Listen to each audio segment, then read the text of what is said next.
Hey everybody, what's up? It's Chase. Welcome to an episode of the Chase Jarvis Live Show here on Creative Live. This is the show where I sit down with amazing humans and unpack their brains to help you live your dreams. Today's amazing human is Jason Wilson. Now, Jason is an expert in emotional stability training. He's written numerous books on the topic. He originally, back in 2003, is the founder of Yunion. That's Yunion, was a nonprofit organization in Detroit, Michigan that was focused on prevention, programming, and trauma-informed care, originally for fatherless and misguided Black boys was his terminology. He's won numerous awards for his work, and he's the author of two exceptional books, one called Cry Like a Man, and his new book, Battle Cry, is a highly recommended must-read on my list. In this episode, we talk about tools to remain balanced in stressful, difficult, or emotional situations. I know everyone could use some of that. We talk about the 4 R's: reflecting, releasing, resetting, and resting. What to do as you process trauma. We talked about the benefits of vulnerability and authenticity. And also, in a world that's historically been so male dominant, where we're now seeing a rise in feminine energy and the long overdue advancement of women in culture, why his book about male vulnerability is actually exceptionally well timed. I can't wait for you to enjoy this episode with yours truly and Mr. Jason Wilson.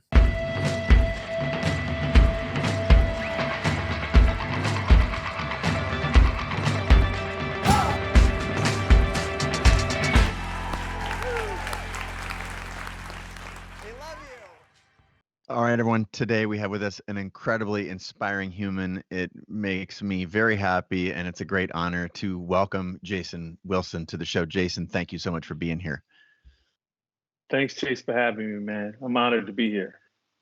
I would love to walk down memory lane for me personally, just a couple years when I feel like many people, but I can only speak for myself, became acquainted with your work when a viral video hit the web of you coaching a very young man, a boy, I will say, through a difficult time as a martial arts instructor. And it seemed like at that moment you laid down not just how to overcome that moment, but there was a path that us viewers could see that you were laying a foundation for this young boy to become a man in a modern era. And I'm wondering, for the handful of people who didn't see that thing, because it has tens of millions of views, can you walk us through that moment and help get people acquainted with your work and then up to speed on a little bit about who you are? Yeah, that video, actually, I believe it was 2016 when it happened. And I mean, honestly, at that time, Chase, I had stopped recording the initiation test. And so it was my friend's son, Bruce. I believe he was 8 years old at the time. And I said, you know what? I'm going to record it so you will have it just for your memories. And I just rushed and set the camera up. If I would have known it would have went viral, I think it's like over 100 million views worldwide now. I would have focused the camera and everything, proper lighting. But Bruce, what was interesting, many people don't know that the board that he struggled to break, he actually broke it very easy uh, a day before. And then last week, it was no problem, both hands. But what Bruce was really dealing with was a fear of failure. And he had asked his father several times, could he get out of the cave, which is the Transformational Training Academy, the Cave of Adullam. We just call it the cave. And his father wouldn't let him quit. And so when the test came up and that board got in front of him, he easily broke through it with his right hand. But when the mind and fear and everything else starts clicking in, his non-dominant hand, he just couldn't break through. And he had just started crying.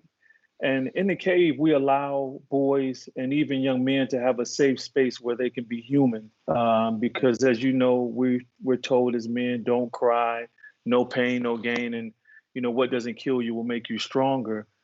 These misleading mantras have led many men to early graves and unfulfilled lives. And so instead of condemning him like the traditional, the coaches I've had, cursed, I would get cursed at 10 years old, man, Yeah. Get up, you're stronger than this, do this and do that. I said, what's wrong? And I got dropped to one knee and he started crying. I dropped to one knee. I said, it's okay. Men, we cry too. I think I said something like that. And I just started pouring into him and letting him know it was okay to express what he was feeling, but he couldn't allow that emotion to master him in that moment because he still had to break that barrier or that board. And so we use board breaking only, not for really striking power, but to teach our boys that they have a basic understanding of how to overcome emotional barriers in their lives or obstacles. And so again, Bruce's was a fear of failure. And once he gained understanding of what it was and then felt comfortable in who he was, you can see it from the video. He was able to break through it, and the rest is history. He's doing really well now, and that's really was a very powerful moment, Chase. Yeah. As you said, been viewed hundreds of millions of times, and it's obviously not because of the ability to break a board, but what it signals culturally, Mm, under the humanity that underpins. I will say us all, your work is designed primarily for boys and men, but I'll share that I have spoken at length with my wife Kate about this video, about how men are perceived in culture, about your work, and for anyone who's listening to this or watching this right now, of course, again, the work is oriented toward men, but I'm just sharing my personal experience of having spoken with this with my wife, and it she indicated it was sort of illuminating and helpful for her to process, mm. the role that some men have in culture, and that makes me want to just put one thing on the table and get your response to it, and that is, in a world where our cultural attention has been focused on men for millennia, um, and where just in recently we can feel momentum rightly shifting towards giving women um, the opportunity to be seen and show up in a world that has been denied to them for so long, for centuries.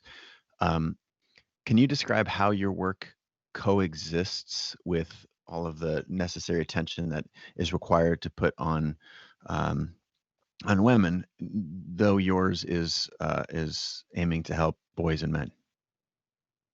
Chase, are you asking me, how will my work or how does it help How us how do yeah cultivate both? yeah yeah I would say, how does it, Yeah. it's got a place to coexist with the work that we need to culturally Mhm. elevate women and pay the attention that has been long overdue for millennia. Mm, And we're in mm. a moment right now, rightly, I believe. And what I've just seen is your work coexists so beautifully, and I'm wondering if that is are you mindful of that, and or just how would you comment on it, because it seems to coexist so beautifully for me. When you, I mean, that's a good question. It's not intentional. I just believe when you allow a man to become whole or comprehensive instead of just living life as a masculine male, he becomes more aware of the wrongs and the rights that he afflict on the women in his life. And so for me, I wasn't always the man I was. I was a hyper masculine male, and I would yell a lot in my home. If I would get in an argument with my wife, I would hit tables. I was misogynistic. I could go on and on. But until I became what I call a comprehensive man, who was basically courageous, but also compassionate, strong, but sensitive, a man who freely lives from the good in his heart instead of his fears, I began to look at women completely different. Instead of objects, which again, we objectify women when I searched it through masturbation and becoming a Lothario, just seducing women for personal gain. But really, what I was looking for, Chase, was real affirmation and love from one woman, which is my wife now.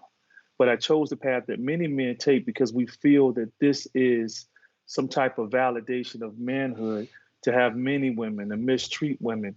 But when you allow a man to be emotional, when you stop saying what's feminine emotions and what's masculine, when you understand that there are emotions and that you are a male and she is a female, you stop classifying and mistreating people and looking at people like objects. And I've seen it done with men as well.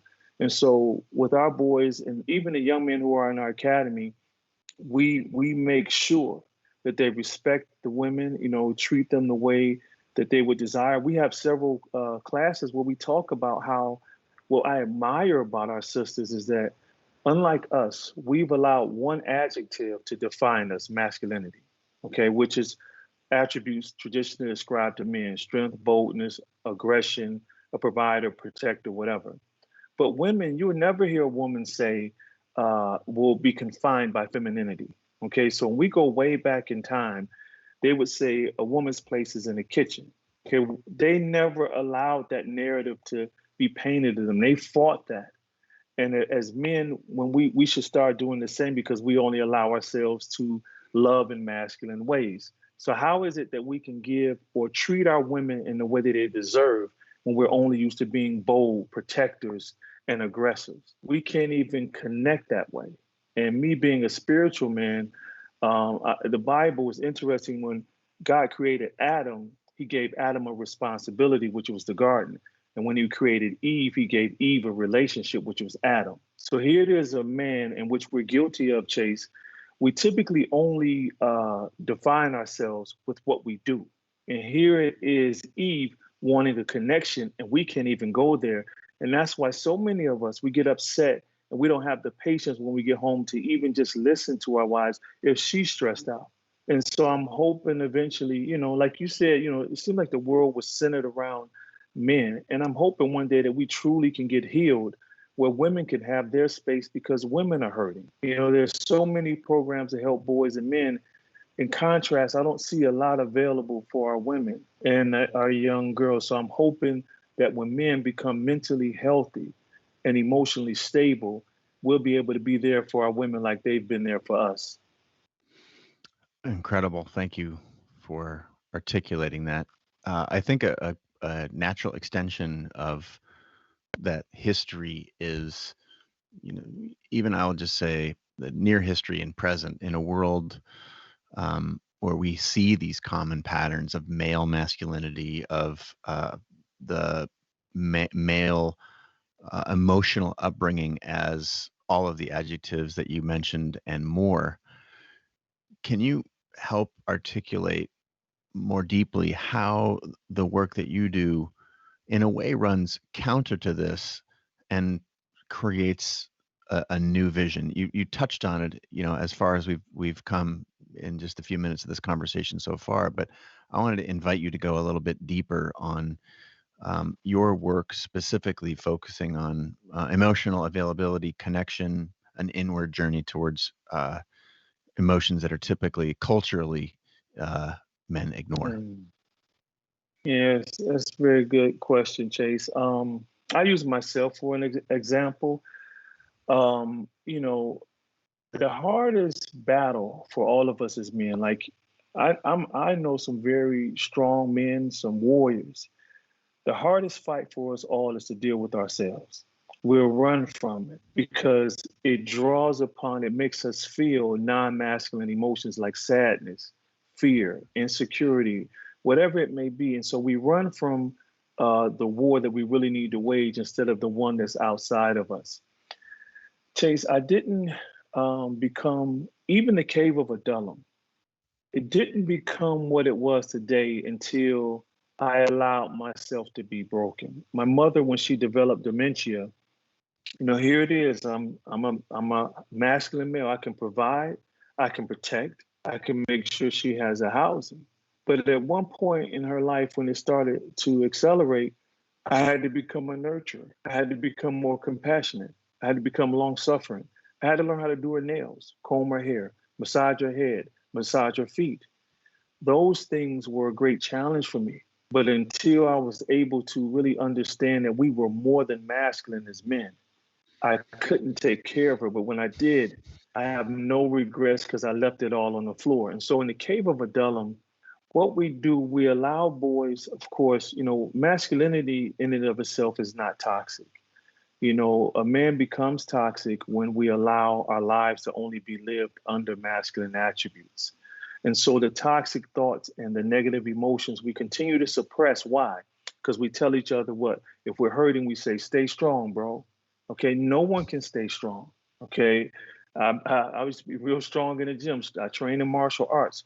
You can take the 140, 135 on the bench press and just lock it out. I say, I come back tomorrow, let me see if you're holding it. And I guarantee you the person will have to rack the weight. And so as men, we have a concept about always having a spotter. But again, when we're only conditioned to be this superhero, this always strong man, we won't call for a spot, even though that bench, the bar is on our neck strangling us.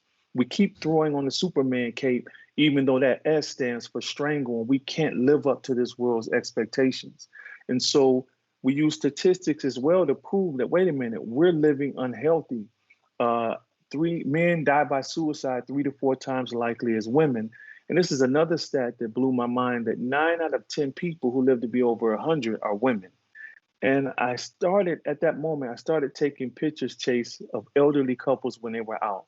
You would see the wife, Peppy, moving around, with the running shoes on or whatever. And the man is on a walker. I mean, literally, he's using a walker to get around. And they're the same age, because that man has identified himself with what he does instead of who he is. When you allow men to be, we learn how to really see and then live boldly from who we really are, the good of who we really are. And that's when we can truly transform into comprehensive men. And I've seen it change boys and even grown men, fathers who are watching, who work 17-hour days, literally lawyers and doctors, and then wonder why the relationships aren't there the way they desire for their families. And then when I talk to these men and give them a safe space, they break down crying because they're so tired of not being able to say they're tired. Every man I talk to, I don't care what ethnicity, we all agree that something is wrong with the way we've been conditioned to live as men, and they're just tired of it now. Yeah. I think what you share matches my observations and my behind closed doors conversations with so many men in my life, those senior to me, those that I mentor, and that's one of the reasons I was attracted to your work, because it was different. It was different than what the common stereotypical talk track is. I was moved by an early book of yours, Cry Like a Man, Fighting for Freedom and Emotional Incarceration, nearly 2,000 5-star reviews on Amazon for anyone who cares. And when I saw you had a new book, Battle Cry, I'm wondering if you can help us understand the arc from doing the work that you did, the viral video in 2016, writing Cry Like a Man, and now what was the essence of that narrative, and then how what was the next jumping off point that made you want to write Battle Cry? Chase, you asked some good questions, man. I wish I had a pen. I'm a professional. I'm a professional. Okay, so I'll just talk to me about the progression. Yeah, I got it. No, I'm just joking, man. Okay. Yeah, you really good question. No, so what's interesting, so that viral video, so we have a nonprofit called the Union in Detroit where we serve youth and families in Metro Detroit. When that video went viral, my wife calls me. She says, "Hey, is something on the internet or something, because our phones won't stop ringing?" I said, I don't know. I put videos up all the time, because back in 2016, viral videos were rare, okay? Yeah. And would you believe we had to shut our offices almost completely down for 2 days because of the people who were calling? Now, this is interesting. The majority of people who were calling were men. And I used to think it was just a black man's issue, because that was my community. And that's the issue that was going on in this country. We're always looking through this world just through our lens. I always pray to let me see what others see, so that I can have compassion and understanding. But when I start answering the phone, and my wife and our assistants hear people from men from Germany, Australia, all over the world, different walks of life, I'm like, whoa. And they were all saying, I'm tired of trying to be tough all the time. I already proved that. Can I be more of a human?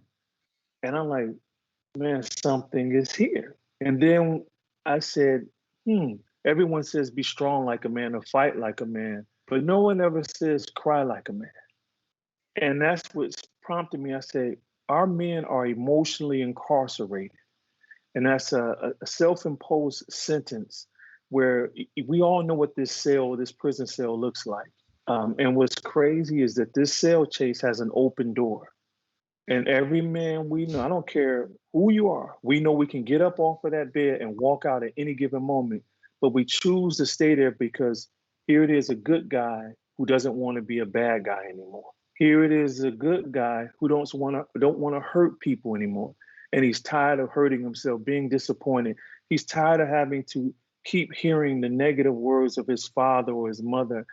And so Cry Like a Man was my transparent journey from breaking free from this incarceration that had me living a miserable life. Battle Cry is to teach men how to stay free. So once you break free, that I don't want to say that's the easy part, but the hardest part is staying free. It's just like when you lose a lot of weight. If you're working out or exercising, you'll find out real quickly the hardest part will be trying to keep that weight off of you. So battle cry, so many men, the reason I chose battle cry is because it's a shout, an intimidating shout that soldiers use when they go to war. So many men, good men, are suffering in silence. And I'm encouraging men through this book and my transparency and my journey, using all the mental and spiritual weapons that have worked for me, to encourage them to yell a battle cry and finally stop getting so focused on what's out here, what's in front of you, and deal with the greatest war you will ever face is the one in you. And that's how I came from the video to Cry Like a Man to Battle Cry, because men were asking me, I love Cry Like a Man, but how do you do it? How do you maintain? And I tell them, I say, hey man, it's a daily fight. I wage war within myself every day. I'm ready to snap if someone cuts me off at the road. I want to fight if someone do this. I get it. My wife will say something that makes me angry, and I could walk around the house not speaking like a child. But me and my wife, we've grown past that, and we've learned how.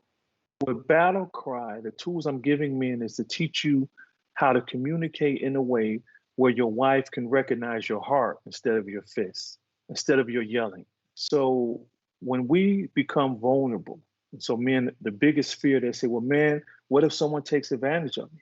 That's a great blessing. They say, what do you mean? You now know that that person isn't ready to receive your love, isn't ready for your friendship, isn't ready for your loyalty. But you don't ever go back to being the person that you don't want to be. One thing I often say is be the lamb and the lion. One of my kids who was bullied, he thought that all you could be was a lamb. He's a Christian, young kid, beautiful personality, but he was bullied. And he thought standing up for himself was wrong. A lot of times when I help kids overcome being bullied, I have to warn them to not become the bully, because that can happen. So here it is, the trauma you've experienced makes your heart harden. And now you've become what you hated, what you feared even. I tell the kids, become the lion, defend yourself, become the lion. Stop letting people on your job intimidate you out of a new position. Become the lion. Speak up in a situation where your family is being taken advantage of, but quickly reset back to the lamb as soon as possible. We draw upon the lion when we're in fight or flight, and that's the brain's response to acute stress. You can't stay there. Once you've calmed everything down, you reset back to the lamb. And as men, how many of us rather have peace than war? But when we only are masculine, the only thing we can draw upon is this bravado and it's wearing men down. It's just like, look here, I'm tired of this. And like Joe called it, Rogan, he called it a facade, a masculine facade, BS. And we all as men know it, because when you get alone with a man and he's really struggling, he'll break down crying, but he won't show those tears to the public. And that's emotional incarceration. It's extraordinarily well framed, and I think that's part of where culturally we've completely missed the boat, is the framing of the argument, of the point. And you talked a lot about humanity. What I heard you talk about is the tools. And so I want to shift our conversation, if we can, to tools, because the old saying, you can uh, give a man a fish or you can teach him to fish, and obviously learning to fish is infinitely more valuable because you can create that existence for yourself rather than at the hands of someone else. So if we are to talk about tools, what are some of the key tools that you teach that, again, for people listening or watching, whether you're Mhm, um, regardless of gender, uh, either knowing how to employ these or mhm, observing the employment of these tools in others, I think can be beneficial. So can you talk to me about mhm. some of the tools that you aim to instill in the boys and men that you work with? So as you were asking that question, I was pulling up what I call the feeling wheel. I keep it on my phone. And this is what I want all of your listeners to Google. It's called the feeling wheel, FEELING wheel. And it's by a psychiatrist named Gloria Wilcox. And so this is when I call it exercise digging for gold. I talk about it in Battle Cry, digging for gold. Because a lot of times when you have conflict between two males, we're never going to say the real emotion behind the action, you know. So instead of saying you hurt me, we'll say, man, you pissed me off. You understand? So I Yeah. teach men and males, let's go a little deeper. And so the feeling wheel, what I love about it, at the center of it, you'll find the typical emotions as men that we express, like anger, happiness, sadness, being surprised, or fearful.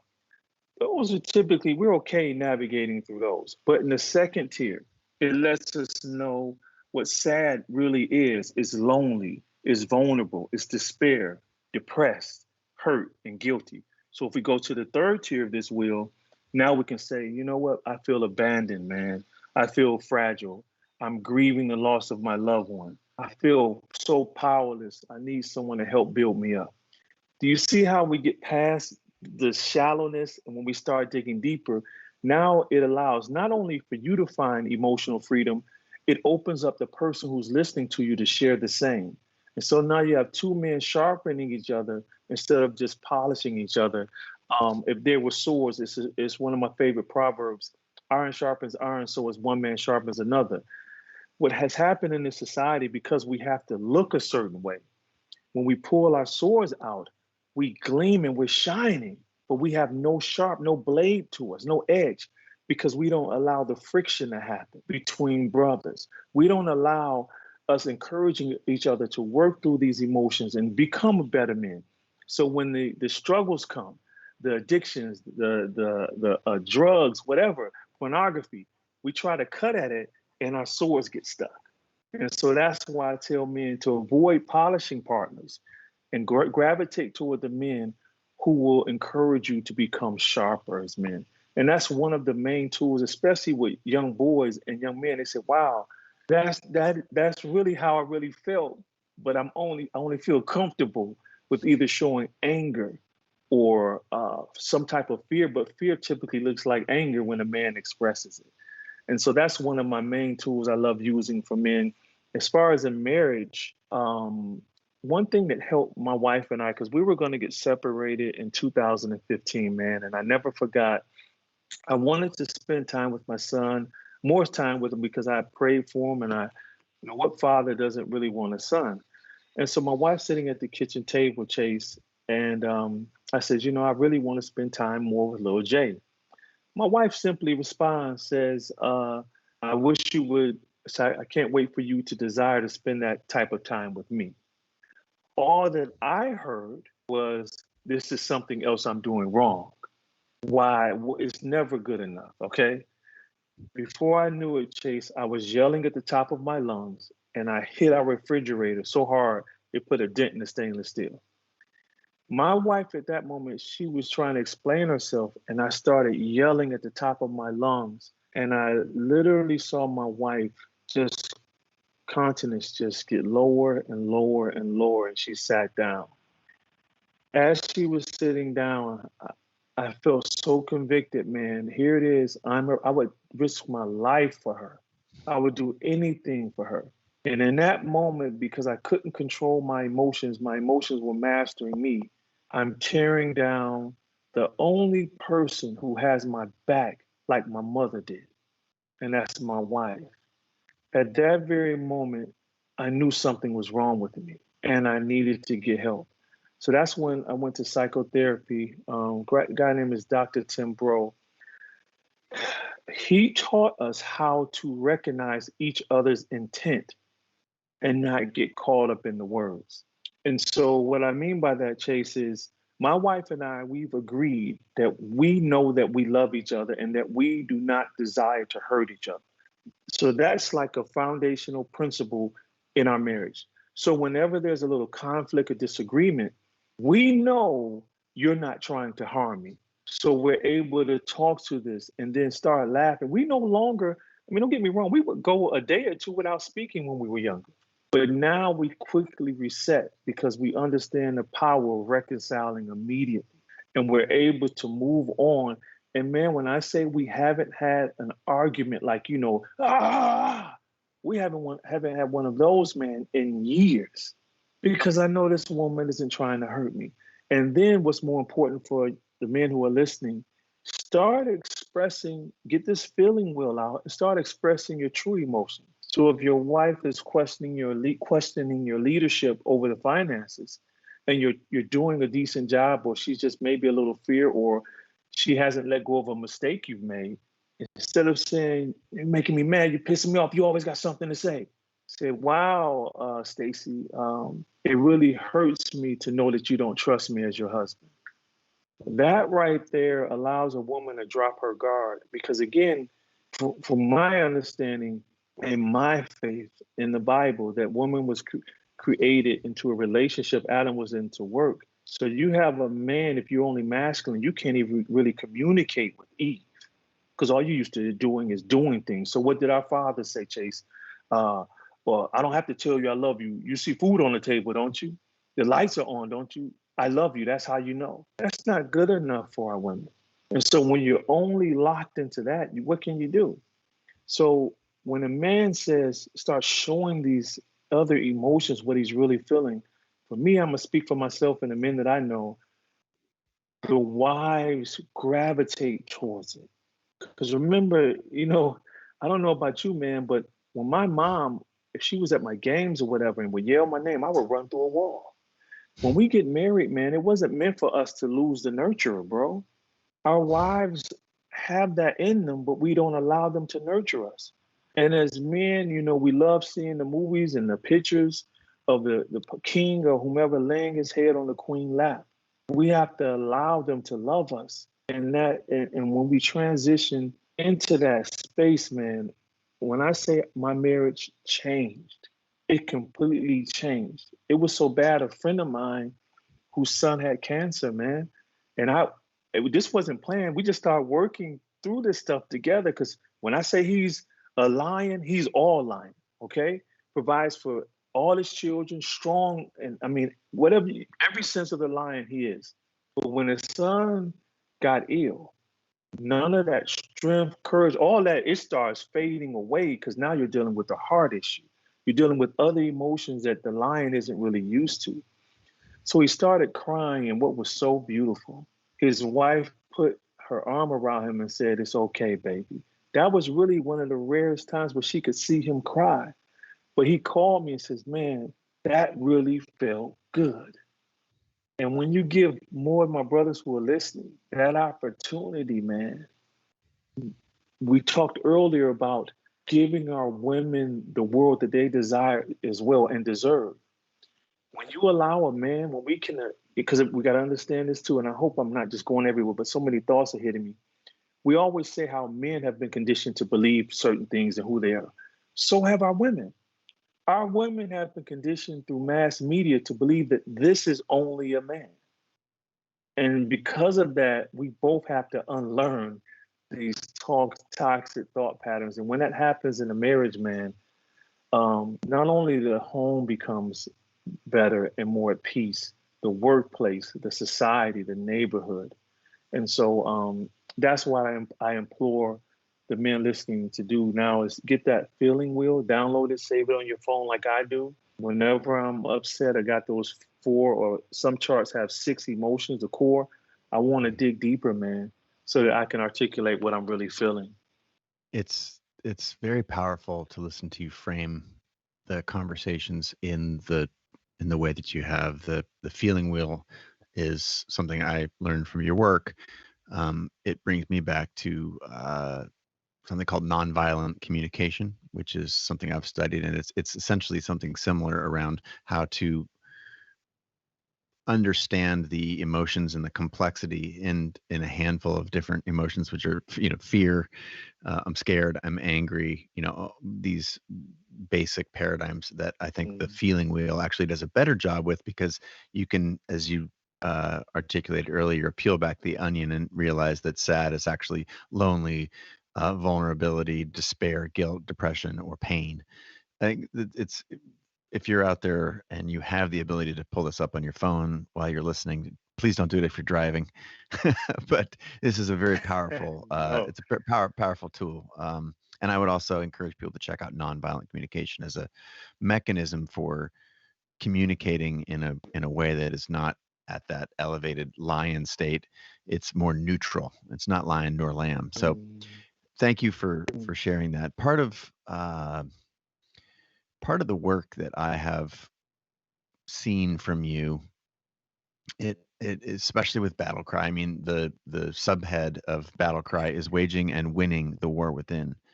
Uh, I got a phrase that I refer back to all the time, that the most important words in the world are the ones that we say to ourselves.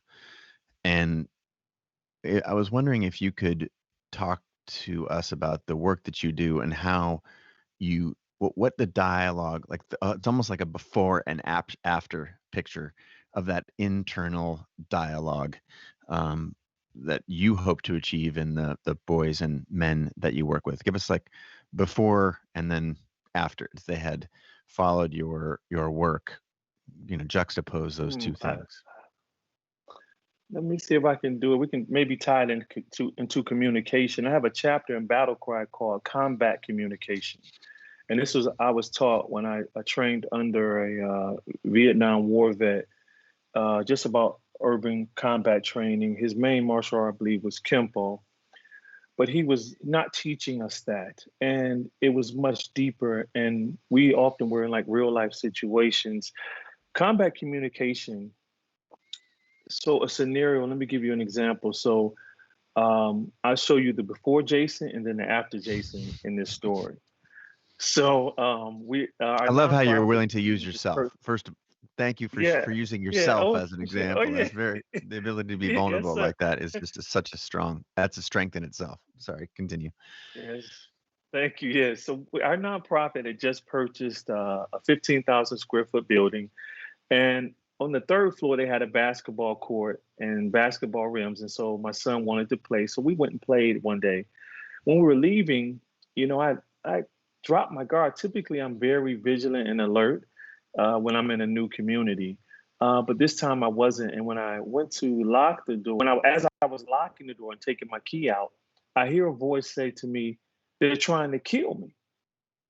And so I looked to my left, and it was a younger man on a cell phone. So since I'm licensed to carry, my life felt threatened. I draw my gun. I said, "Who's trying to kill you?" And he says, "They're coming around the corner." And sure enough, it's a Suburban with 3 guys in it coming around the corner towards my son and I. The old Jason would have started shooting where I was emotionally, because I would allow the emotion of fear to overcome me. I would have started shooting and then grabbed my son and ran. Okay? Because I saw an approaching threat. Instead of that, I stilled my soul so I can maintain self control and started analyzing the situation like Doctor Strange did in the Avengers. I forgot, it was like 14 million options he had, and he gave the ring to Thanos. This whole time, man, I'm processing which way to go, what to do. Why is he on the cell phone? Who is he talking to? This car is going this way. I got to get my son back inside. So now I shift back. I did those emotions, and now I have to get my son inside. We hadn't changed the locks yet, Chase. So you know how you have to fidget around to get it just right, and it engages, you can open it. That's the situation. And now I see this truck coming.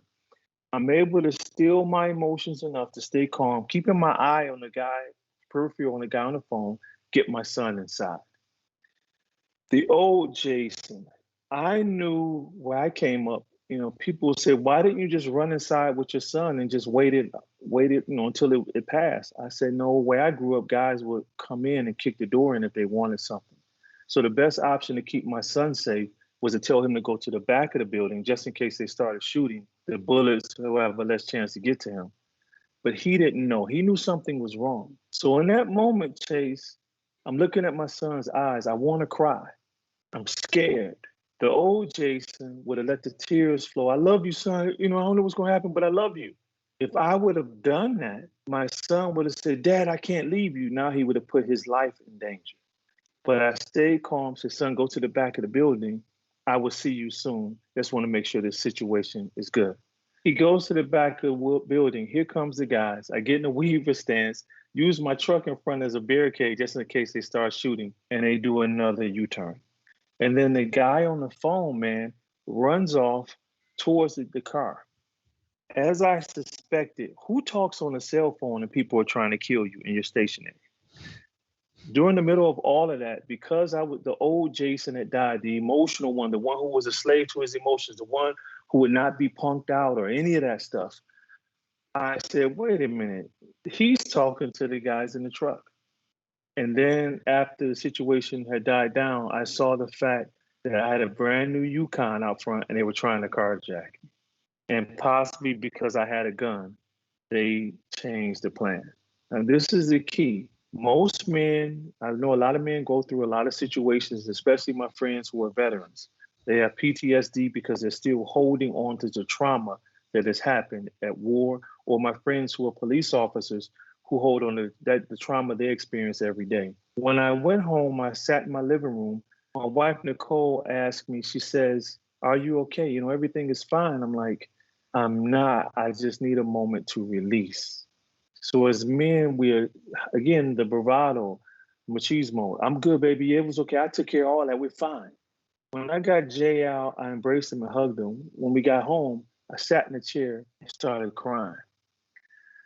I was overwhelmed with so much that had happened in those maybe 15-minute span that I needed to release it. And so in Battle Cry, I have a concept, the 4 R's, where men reflect on what had happened, release everything that's causing them to feel toxic, anything that's taking them the wrong way. Because again, some things that are sorrowful, we need to reflect on and keep so that we can change, like if we were disrespectful to our wife or a woman or a coworker. So we need to keep that sorrow so that we can go back and apologize. After we reflect and release, we're able to reset to norm, back to the lamb, back to a place of steadiness. And once those 3 R's are in place, now a man can find rest. So the old Jason would have held all of that on.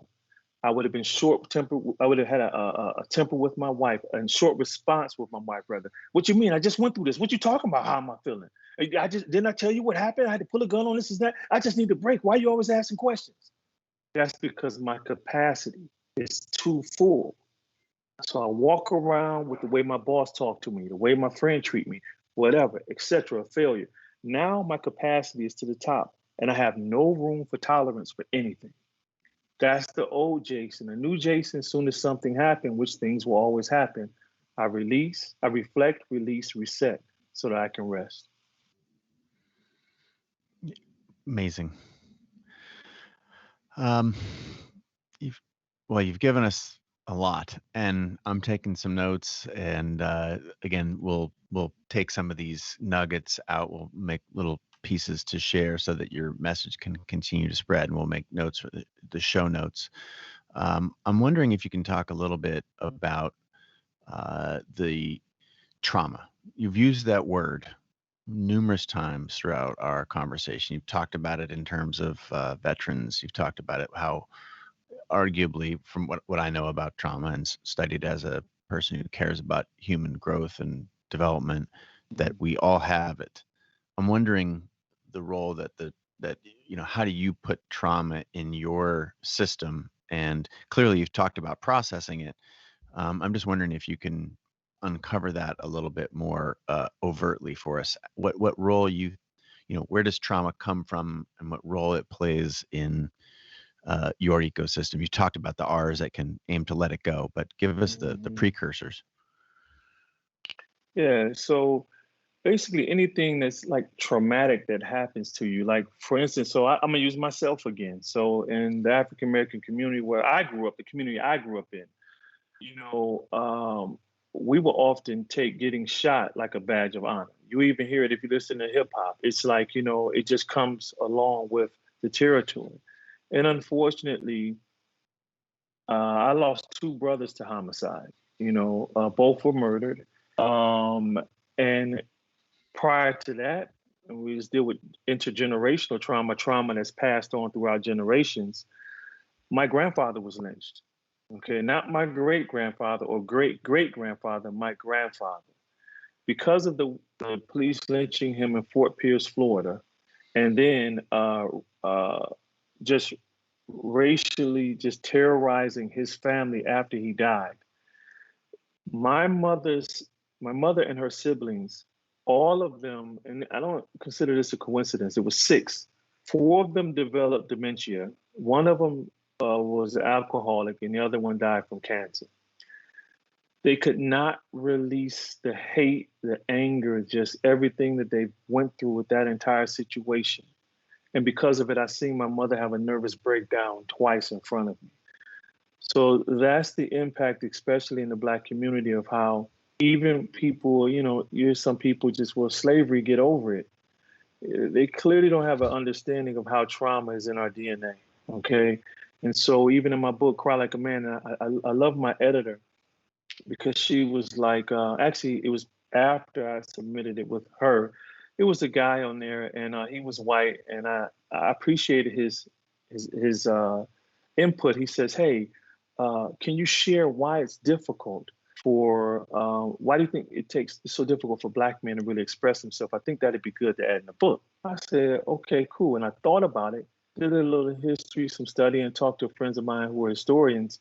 I said, makes sense. Could you imagine, again, regardless of ethnicity, where if you're just masculine, you go back to that era, it wasn't just Black fathers who didn't tell their kids they loved them during that era. It was white or whomever, because they were only conditioned to be a certain way. Saying love or showing any emotion outside of toughness was weakness.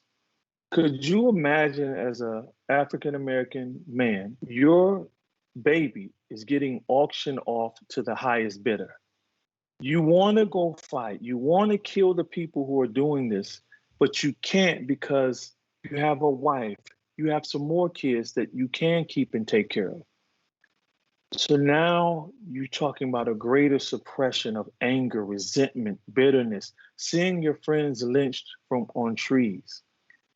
That stuff gets carried on. If it's not released from you, it gets carried over into the next generation. So I'm gonna dive into my brothers of another mother, those of a different ethnicities. Look at your father's role models: Humphrey Bogart, John Wayne, and we're talking about the way our women are treated. A friend of mine who's Irish American was saying, "Jay, don't get fooled by the pretty house, the father, the mom, the sister, and the cars." He says, "It looks great, but there's abuse in my house." So you hold that in, then next thing you know, you're wondering why that man is beating his wife or doesn't know how to treat his kids. So that's what trauma does when it's unreleased. It travels throughout generation, affecting the next generation and the next. For me, when I came up, you're familiar with Tupac, right? Of course. Are you, Chase? Okay, good. Just making sure. All right. Yeah, And no. so the saying was, he made popular what's called the thug life. And I never was a thug, so let's get that clear. I tried to be one, or I played the role of one, because again, the hypermasculine Black male was the gold standard in my community. If you didn't look tough, you wouldn't get the girl. You got lucky you have money. I mean, whatever you can tie to that name, that's what I tried to be. It took me until I developed the cave, until I started working with boys, young men and men, to really understand what a thug was. So I created an acronym. A thug is a traumatized human unable to grieve. Again, T, thug, THE, a traumatized human, H for human, unable, U, G, to grieve. And when I look at the young boys I mentor, those who are in gangs, those who come up to me, those who have tattooed tears on their face, can't cry physical tears. Why? It make you look weak. So let me get them tattooed, which either means sorrow or you killed someone or you lost someone who died or you took someone's life. All of this grief is coming out of us. Hence why you will see, this rage that's throughout this country right now because of so much that's seen that we take in that we don't release. And that's how trauma affects us. And so what I do, again, I apply the 4 R's. And I love using martial arts as a way to teach men what this process actually looks like. So if I'm fighting you, Chase, and you're fast and you hit me a few times in my abdomen or in my jaw, and I stay with the fact that you hit me, I can't let go of the blow. I said, man, he's fast. He hit me. I can't believe he hit me in my jaw, hit me in my abs. If I stay there, now there's more punches coming my way because I'm thinking on what had happened instead of dealing with what's about to happen. So I tell men, let go of the blow. No matter what's happening, even my grandfather would say, son, it's great that you never forget, but you gotta learn how to let go or you'll never be able to live like my children couldn't. So I literally saw what happens to humans when they do not release the traumatic things that have happened in their lives. So in fighting, same thing, if you hit me or I hit you, Chase, that could be a death of a loved one, your father passed, or your son or daughter is terminally ill, you lost your job, whatever it is. If you don't let go of that, you're gonna lose that fight because more is coming. Everyone knows, as soon as you step out your door, things are gonna come. The only way we can survive is, of course, you can't just suppress that or repress it. You reflect on it. So in combat communication, as 2 fighters, which I talk about in Battle Cry, I start downloading what you can do, man. Oh, he's pretty fast there. Oh, I threw a fake. Oh, he moved on that. Okay, maybe he doesn't have too much confidence in his defense. So now I start downloading what's happening so that you can't do what you do to me anymore. In life, when things happen, negative things, or if it affects you a wrong way, you download it and move differently. When you see it again, oh, I remember what happened when I moved this way. He was quick with his jab. I need to move this way. Oh, I saw what happened that time when I thought of a great idea at work. He took my idea and took it to the boss like he created it. Next time, I'm just going to write that down and give it to my boss. Same thing with trauma. I remember when I lost my brother, I suppressed all my emotion. I didn't even cry at my brother's funeral. Now, when I lose a loved one like that, I don't care if it's natural or tragic, I let it all out. I cry as much as I can because I understand what Dr. William Frey, a biochemist, discovered about tears, that they not only contain water, or tears from emotional pain and a traumatic event, but they contain stress hormones. And that's why we feel so much better or a little better after crying. And so that's my process, Chase, of just what trauma is, what it does, and how I overcome it and become the best version of myself every day. Beautifully articulated. Thank you, Jason. Man, the work that you're doing, it seems so simple yet so avant-garde, and it feels like I'm first of all, I'm grateful. Second of all, part of the reason I wanted you on the show is because we need to understand more of this if we're going to heal as a culture. We've done a lot of violence on our culture to ourselves and to others because of a lot of the stuff that you're sharing. To lighten the mood a little bit, I want to talk about the work that you're doing in context of current times. And I understand that there may or may not be, maybe you can confirm this, a documentary film on your work.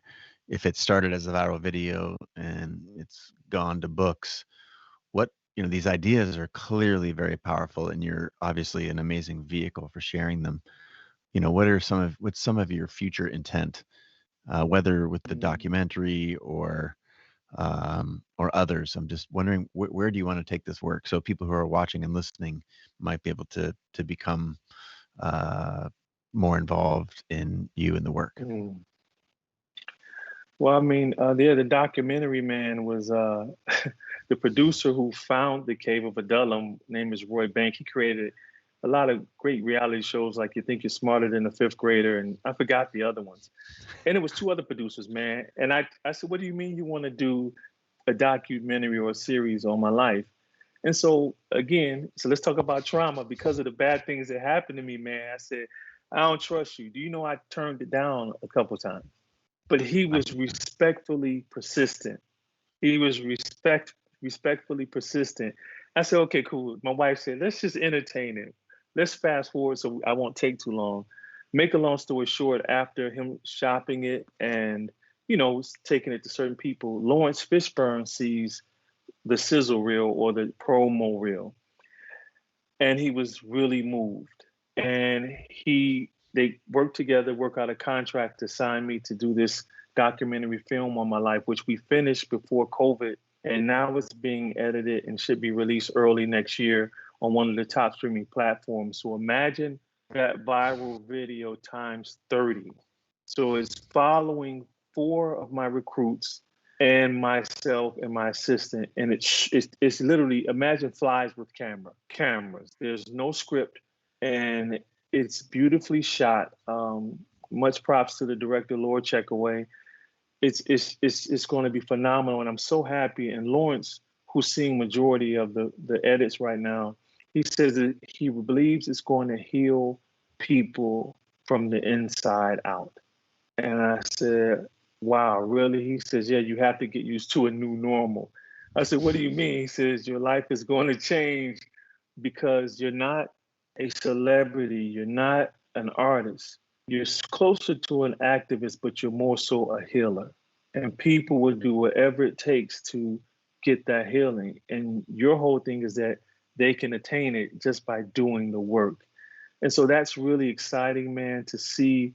And then also the influence that I've had in Cry Like a Man on the way coaches are coaching young men and fathers are being, outspoken about the affection they have for their children.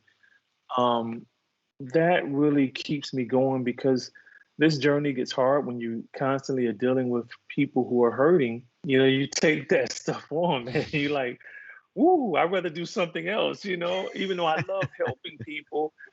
But it's like the entire day. And then I see my wife who sees the Jason that, well, I share pretty much who I am. I'm pretty transparent, but she has to be there to console me and help me. It gets heavy on my heart to allow me the time to release. Another thing that was really encouraging, man, was the Joe Rogan interview. I didn't expect the response to be the way it was. And then just meeting him and how great of a guy he is. And he kept affirming me like, man, we need more of you, get ready, and I'm like, okay. When he aired the episode, man, when I say my direct message got flooded with men, truck drivers crying, saying, man, I listened to the whole podcast. I haven't cried in 20 years. People saying, man, I need to talk to my children differently. Thank you.